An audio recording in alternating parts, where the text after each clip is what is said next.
So welcome back students, and today we will continue our chapter of aggregate demand। और आज हम इसमें करेंगे प्रोपेंसिटी टू सेव, जिसमें हम लोग पढ़ेंगे कि प्रोपेंसिटी टू सेव होता क्या है, ये कितने टाइप की होती है और इसके economic applications. So let's begin with me. So student शुरू करते हैं। प्रोपेंसिटी टू सेव यानी कि saving function, it is a functional relationship between saving and national income, and S इसको हम लोग रिप्रेजेंट करते हैं, S is equal to function of Y, got it. और वाई को हम लोग कैलकुलेट करते हैं सी यानी कि consumption plus saving. It means किसी भी इकोनॉमी में जितना भी कंजम्पशन होता है उसके बाद जितना भी अनसोल्ड प्रोडक्शन है उसको हम लोग बोलते हैं सेविंग। तो कंजम्पशन और सेविंग के सम को कहा जाता है नेशनल इनकम यानी कि वाई। अगर हम इसको किसी इंडिविजुअल पर्सन के सेंस में भी समझें तो किसी भी पर्सन की इनकम के दो पार्ट होते हैं, एक पार्ट जिसको वो कंज्यूम करता है यानी कि जिसको स्पेंड करता है, सेकंड वो पार्ट जिसको वो सेव करता है। Is that clear? तो इस कॉन्सेप्ट को हम लोग समझ सकते हैं एक शेड्यूल से। अगेन स्टूडेंट, शेड्यूल हमारे पास वही होगा जो पहले था। Income is 0, 100, 200, 300, 400 and 500। Consumption is 40, 120, 200, 280, 360 and 440। सो 0 में से 40 माइनस करेंगे, देन वी गेट सेविंग -40, -20, 0, 300, -280 यानी कि 20, 40 एंड 60। Got it? यानी कि इनिशियल लेवल पर जब इनकम 0 होती है तो कंजम्पशन इकोनॉमी में होगा ही बिकॉज ऑफ ऑटोनोमस कंजम्पशन। तो उस कंडीशन में जो सेविंग होगी that will be minus. Got it? तो अगर हम ग्राफ प्लॉट करते हैं, let us take y on x-axis and c and s on y-axis, this is the origin। अब ऑटोनोमस कंजम्पशन की वजह से हमारे पास सेविंग है negative. It means saving curve start होगा from below the origin. Got it? तो ये जो जोन है, ये कौन सा जोन है जहां पर सेविंग नेगेटिव है? सो इन दैट केस इसको बोला जाता है डिस सेविंग, यानी कि ये वो सिचुएशन है जहां पर या तो इनकम 0 है या इनकम कंजम्पशन से कम है, तो पर्सन या इकोनॉमी अपनी सेविंग को ही कंज्यूम कर रही होती है और इसको हम बोलते हैं dissaving. Now this is the point जहां पर सी और वाई एक दूसरे के इक्वल होते हैं, यानी कि एस होता है 0 और इस पॉइंट को हम लोग बोलते हैं break even point. Got it? And this is saving curve, right? तो इस शेड्यूल और इस ग्राफ के बेसिस पे we will have some conclusions. So first conclusion, saving curve starts from below the origin because of autonomous consumption. क्योंकि किसी भी economy में ऑटोनॉमस कंजम्पशन होगी ही, तो सेविंग कर्व स्टार्ट होता है दिस पॉइंट यानी कि बिलो द ओरिजिन यानी कि नेगेटिव क्वाड्रेंट में। Now second conclusion we have, slope of saving curve is positive as saving increases with income। क्योंकि जैसे जैसे इकोनॉमी में इनकम इंक्रीज होती है वैसे ही सेविंग भी इंक्रीज होती है, और जब भी दो वेरिएबल के बीच में पॉजिटिव रिलेशनशिप है curve slopes upward, right?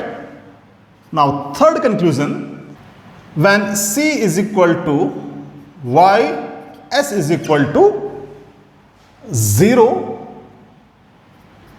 It is break even pointer. ये हम लोगों ने पढ़ा ही है कि वो पॉइंट जहां पर सेविंग, जहां पर इनकम कंजम्पशन के इक्वल होती है वहां पर सेविंग होगी 0, और उस पॉइंट को हम लोग बोलते हैं break even point. And fourth and last conclusion is, after BEP saving is positive. क्यों? क्योंकि जैसे जैसे इनकम इंक्रीज होगी इकोनॉमी में सेविंग भी इंक्रीज होगी। So it is propensity to save यानी कि consumption function. Got it? So now let us take first average propensity to save. It can be defined as a ratio of saving and corresponding level of income। यानी कि किसी भी economy में saving और उसके income के ratio को हम लोग बोलते हैं APS यानी कि average propensity to save.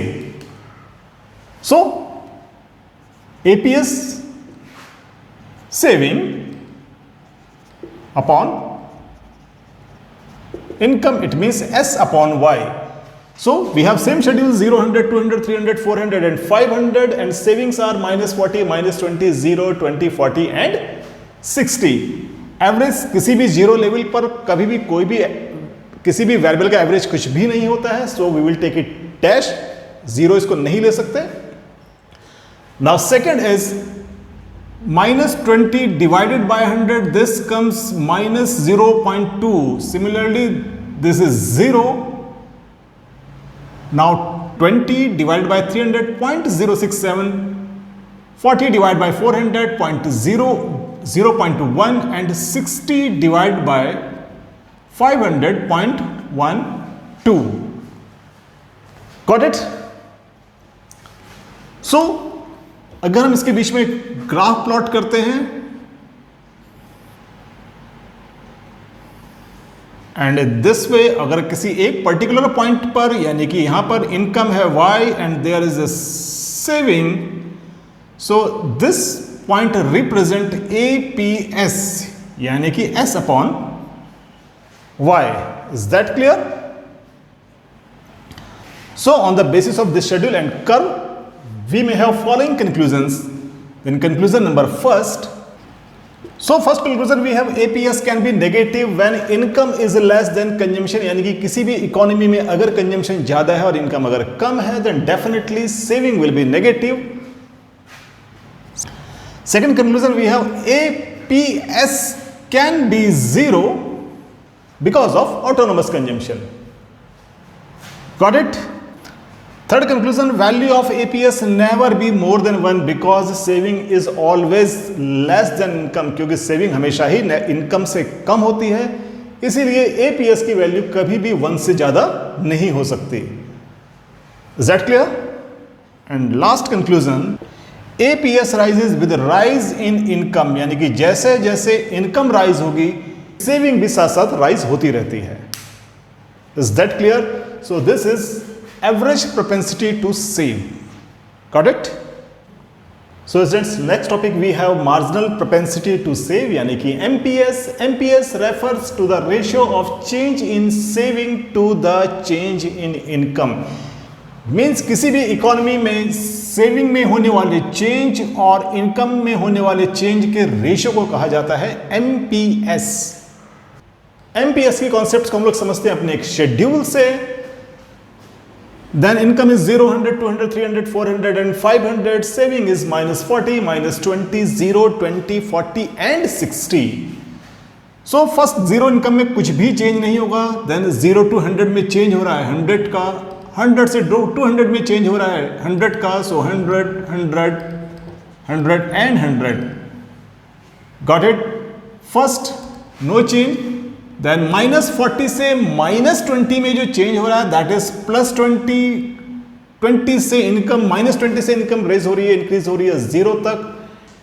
Again change in 20, 20, 20 and 20. So students फिर से बात समझ लो कि जरूरी नहीं है कि MPS डेल्टा वाई या डेल्टा एस कांस्टेंट ही हो. हम लोग सिर्फ अपनी कॉन्सेप्ट को समझने के लिए इन वैल्यूज को ले रहे हैं.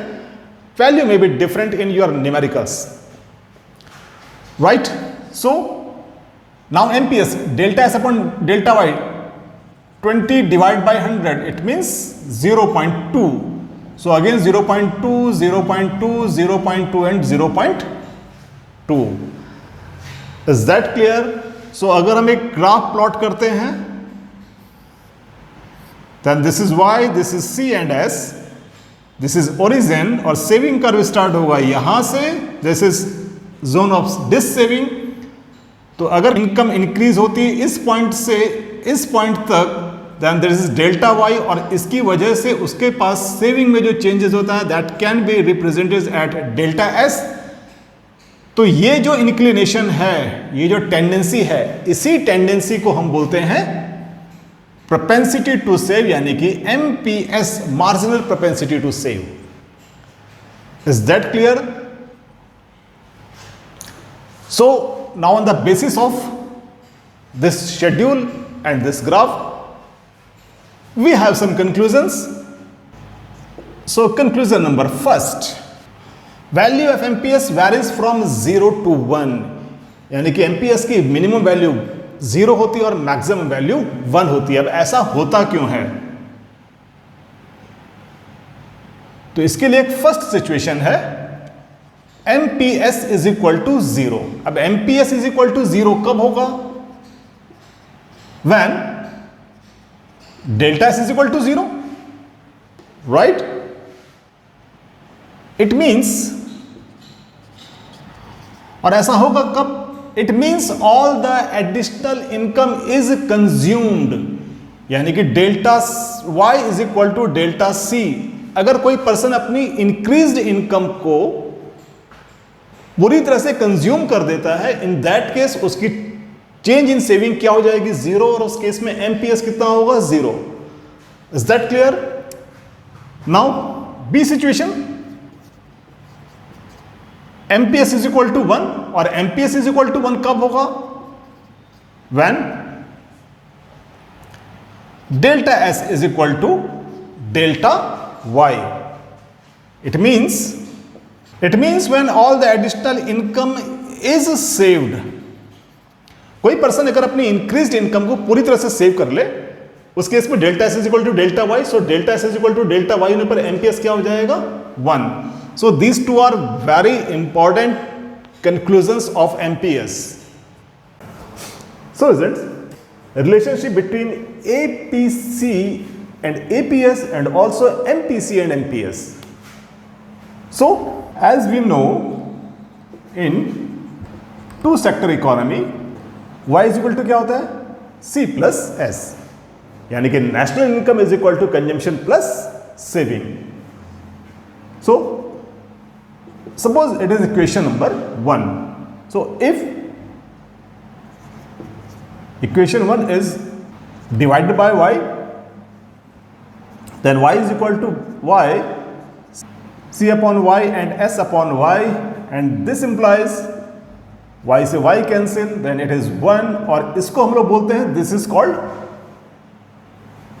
APC, and s upon y it is called APS. So we have first relation, APC plus APS is equal to 1, right? It means किसी भी इकोनॉमी में एवरेज प्रोपेंसिटी टू कंज्यूम और एवरेज प्रोपेंसिटी टू सेव का सम होता है 1. Got it?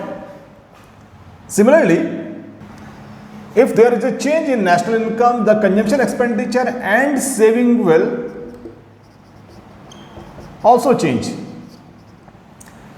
Simple सा fact है students कि अगर किसी इंडिविजुअल पर्सन की इनकम में अगर कोई चेंज आता है, यानी कि अगर उसकी इनकम इंक्रीज होती है, इन दैट केस उसके कंजम्पशन में और उसके सेविंग में भी चेंज होगा. So we can write it, right again, this is equation number 2.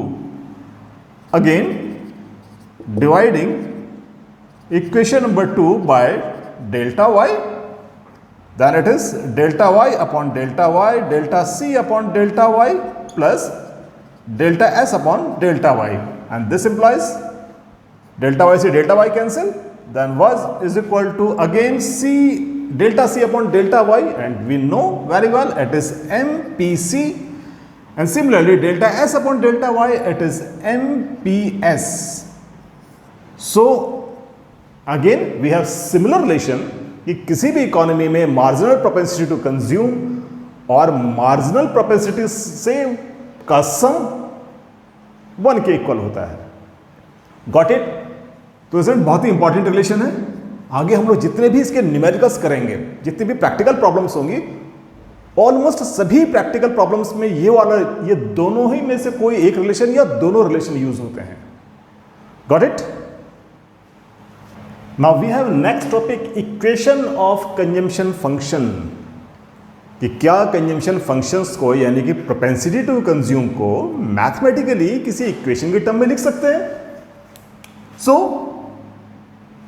हम लोग डिराइव करेंगे एक equation of consumption function, and equation of consumption function के 2 कंपोनेंट्स होते हैं. सो फर्स्ट कंपोनेंट होता है इक्वेशन का autonomous consumption, that is consumption in the economy eight zero level of income. और इसको हम लोग अच्छी तरह से पढ़ चुके हैं कि किसी भी इकोनॉमी में जब इनकम जीरो होती है उस वक्त भी कुछ ना कुछ कंजम्पशन होता है, और इसको हम रिप्रेजेंट करते हैं सी बार से, right. And second component we have induced consumption, change in consumption due to increase in income, and rate of change is measured by multiplying MPC and income, that is B into Y, where B is MPC. So total consumption will be equal to autonomous consumption plus induced in consumption. So C is equal to autonomous को हम लोग represent करते हैं C बार से, और induced consumption को हम represent करते हैं B into Y. So this is called equation of consumption function. Is that clear?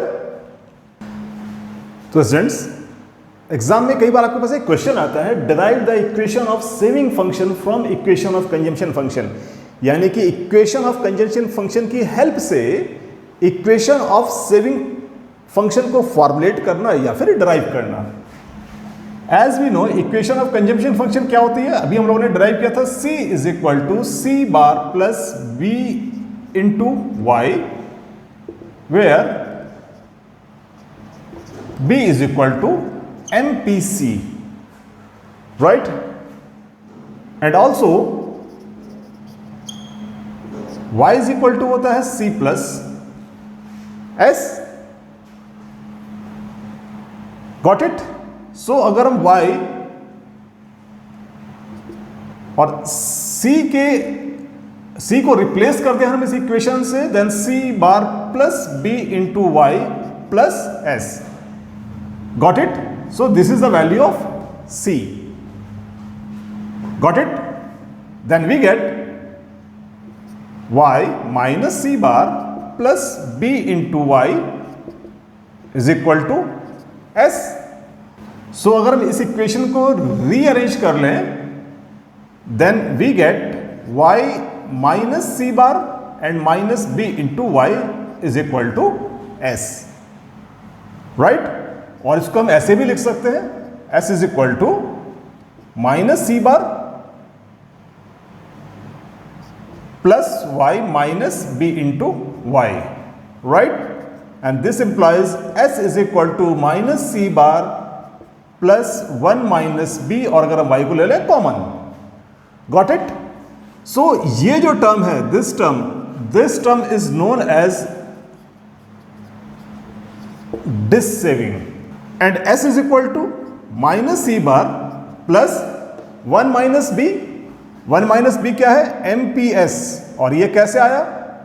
1 minus B as 1 minus B is equal to 1 minus MPC। So as 1 minus B is equal to 1 minus MPC, और ये किसके इक्वल होता है? MPS के। It means we have equation of saving function in this way, S is equal to minus C bar plus MPC into plus MPS into Y। Is that clear? So students, if you have any kind of query or you need any kind of explanation for any topics, then you can write it on your comment section. If you have learned something from these videos, then you can like and subscribe the channel and stay tuned.